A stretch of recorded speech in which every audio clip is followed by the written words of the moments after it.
లోకంలో ఎటువంటి ఆలోచించకూడదు. దేవుని కొరకు బ్రతకాలి.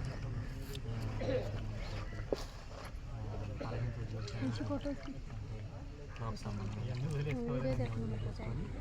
మీరు ఇప్పుడు ఏంటంటే ఇక మరలా న్యూ అని కొత్తగా తల్లి గర్భంలో నుంచి వచ్చినప్పటి నుంచి ఏదో బలహీనమైన పనులు, త్రాగుడని, సిగరెట్లని, రకరకాల చిన్న చిన్న పనులని అలా చేశారు. కానీ ఇక్కడ నుంచి అవన్నీ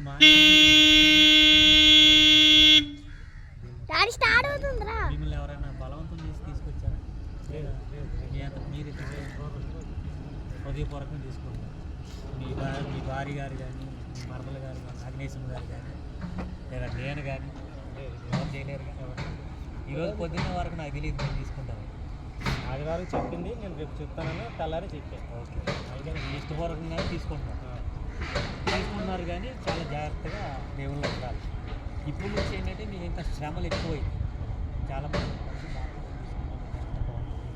కరెక్ట్గా నాకు చాలా హ్యాపీగా ఉంటుంది అనుకుంటారు. కానీ అదేం ఉండదు. ఆ సమయంలో అక్కడ నుంచి వాటర్ పోతుంది. అందుకనే నేను చెప్పేది ఏంటంటే వాళ్ళు ఇంత వస్తానన్న వాళ్ళు రాకపోయినా అడిగే లేదు, సమాధానం లేదు. వాళ్ళు వచ్చినారా వెళ్దామమ్మా అని చెప్పారు. మనం ఫోన్లో చూసాం అయిపోవడం అది ఇది ప్రారంభం.